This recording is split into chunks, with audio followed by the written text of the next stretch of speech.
it helps save energy and do other things. But to have someone, have parents and coaches saying that he needs to change the way he skates, it's hard. It's near impossible.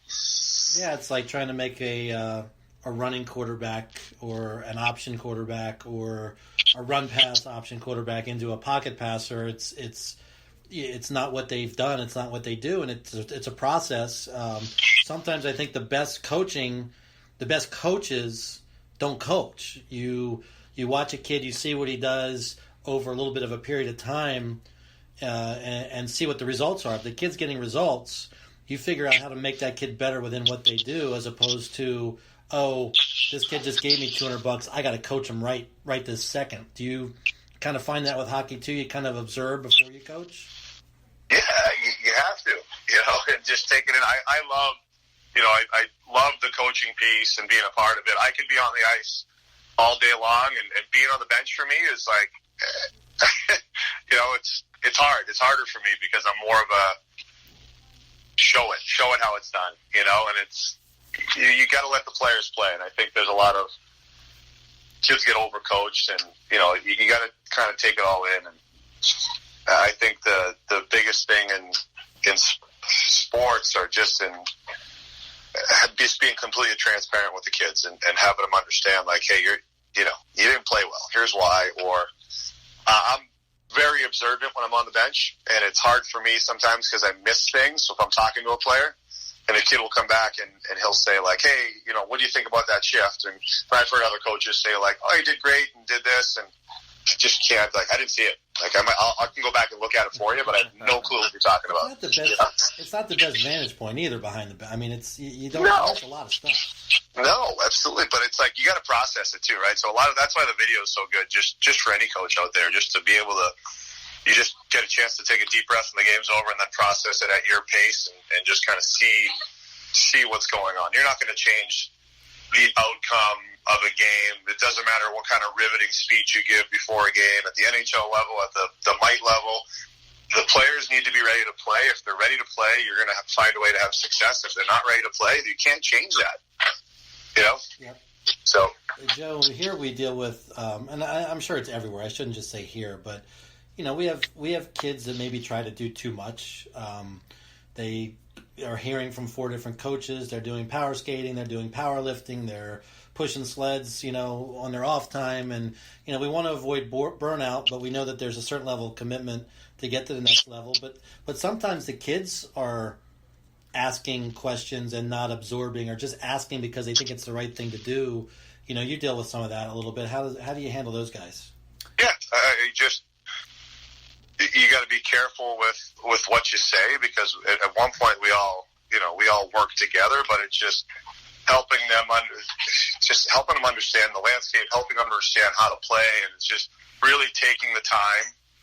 If you're a coach and you're an advisor, you don't have the time to take a kid's question or a call or whatever, you make sure you follow up with it, because you want to give it the answer the best of your ability, right? So you don't want to half-ass anything, because all of that stuff, it can go a long way. Like, coach doesn't give a shit. You just half-ass that answer or whatever. Kids are very young men and women, especially,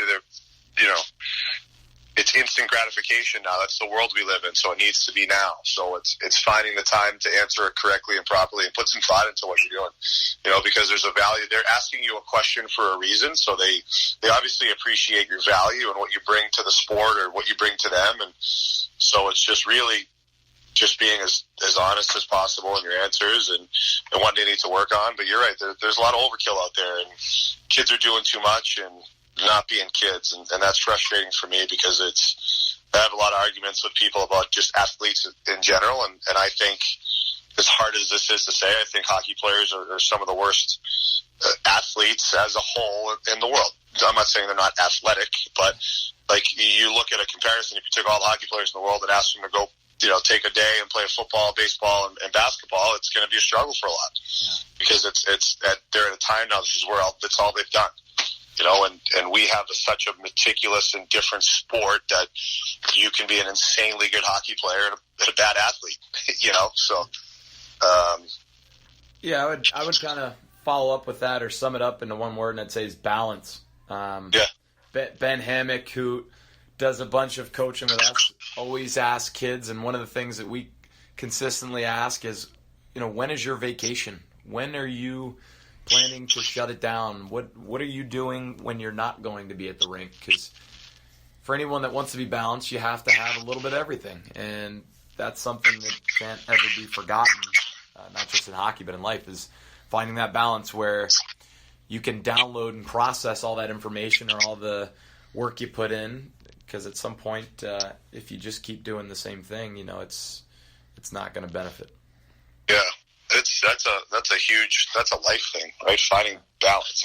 I struggled for so long finding balance of being a dad, a coach, a mentor, a son, and you just kind of, as someone suffers at some point, just for us and the world that we live in, just putting our phone down and being present. And I my last year it was a big struggle with that, of just being present around my family and all that stuff, and it was hard. So it's just kind of like finding a balance just in life to, you'll have better results when you figure out a way how to do it,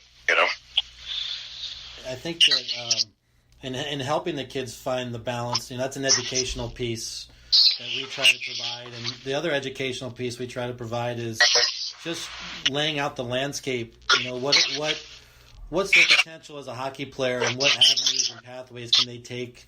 What are their goals, and how do you get there, and what are the different ways? And I know that for you as a player, and correct me if I'm wrong, because we talked about this a long time ago, but you were initially a Division I player, if I remember correctly, and then you ended up transferring to Southern Maine, I think, and had a great career, and then you got to play some professionally. So you've experienced both ends. We have kids that want to be D1 players or Tier 1 junior players or Tier 2 junior players, and then they go off and they do these Tier 2 skates, and they're told that they're not good enough multiple times, but then they're still spending the money and doing that instead of maybe pursuing, what's more realistic, which is, hey, let's get you in a great Tier 3 EHL program and get you to a D3 team. Tell me a little bit about your experience personally, and maybe then how you approached it as a coach, because you guys sent tons of kids to D3. Yeah, it's the grass is greener mentality. Everyone has a dream of being the first overall pick in the NHL, and whatever that may be. But everything changes so quickly. It's insane. At Southern Maine, for me, I remember having a conversation with my coach, and he brought me in the office, and he asked me, he's like, do you have balls? And I'm like, what? He's like, do you have balls? And I'm like, sure, coach. And I was always a team guy, and he goes, good, you're playing defense. And I said, well, coach, I had a lot of points last year in prep hockey, and I did really well, and I scored a lot of goals. And he's like, no, that's all great, but that was all last year, so you're going to play defense moving forward. And I said, okay, all right, whatever you need me to do. And he goes, just don't skate backwards. So I'm like confused and trying to figure out how my life is going to work as a defenseman. And he looked at me in a serious face, and he said, listen, he goes, by the time you graduate college, you'll be an All-American. And I laughed, and I said, yeah, it's not me. I'm not that good of a player. And he said, okay. And he said, but you're a defenseman, and we'll work on it. We'll work with you.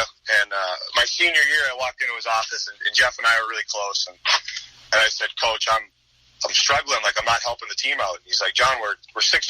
We're off to one of our best starts we've ever had, and you don't have any points. But guess what? And I said, what? He goes, you're a defenseman.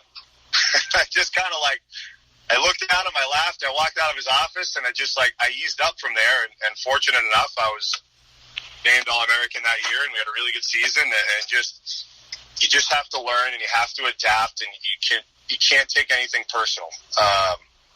And I think that's the biggest thing. It's when you get cut from a team, or when you're not wanted on a team, it's not a personal vendetta. It's not it's just, you might not fit the mold. You might be good enough, but it's just not what they're looking for. And you want to play, and the guy, every day you're in the lineup, you're getting better, and every day you're competing against high level players, you're getting better. So it's a big thing to just learn not to take things personal. When a coach yells at you, when a coach benches you, just ask the right questions. And everyone's human.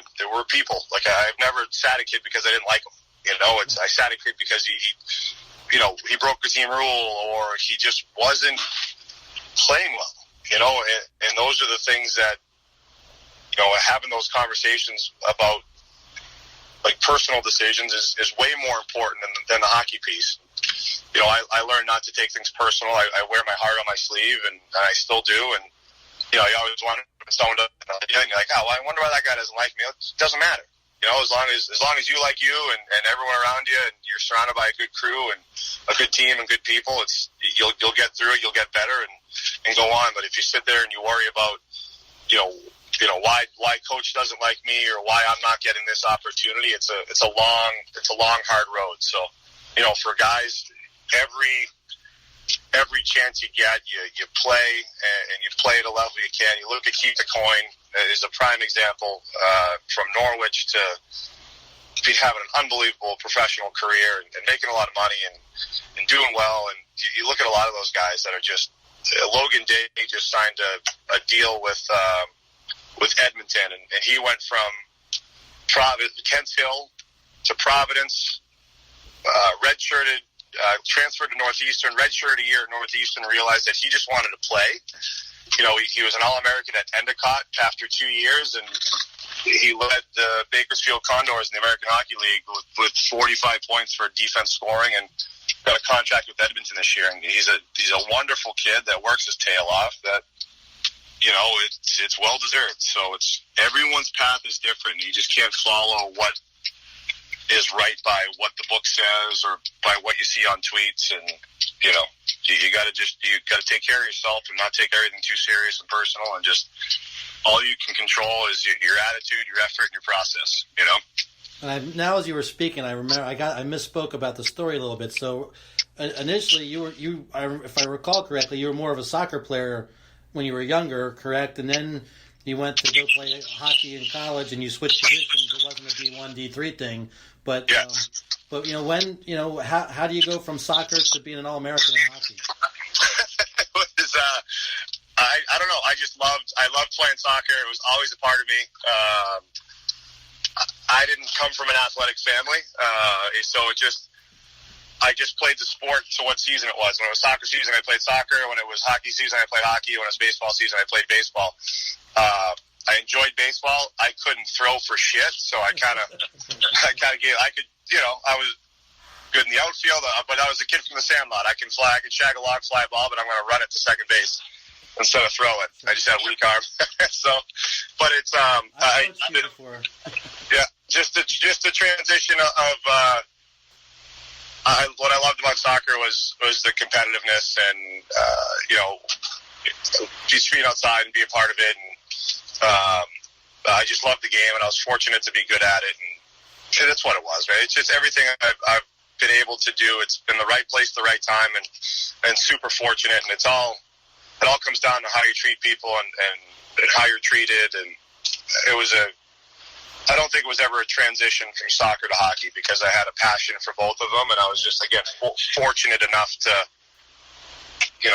for me, it wasn't always talent, it was thought process, and I could think the game. So I've been fortunate enough to make a career out of it as a coach. Wasn't the player. I never played in the NHL. I never had a shot to play in the NHL.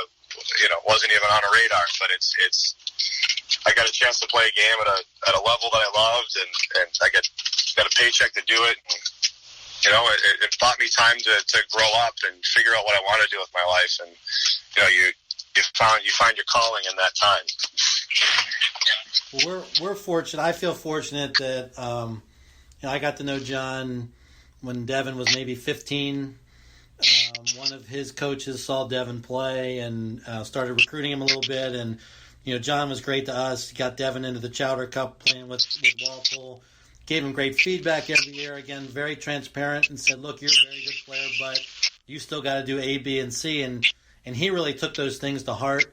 I feel fortunate now. I'm able to send kids. I have been able to send kids to play for you in the past, whether it's Chowder Cup, whether it's on your EHL team, and you're still out there. You're still doing lessons. You're still doing camps. We've got a bunch of kids coming up to play on showcase teams, and while they're in Massachusetts, what do you have going that they might be able to do with you this July while they're up there? Yeah, a lot of stuff going on. We have Tuesday, Thursday skates, Monday, Wednesday skates at all different times, and don't be afraid to have them reach out to you, and we can set something up. And if there's open ice and there's a group of 10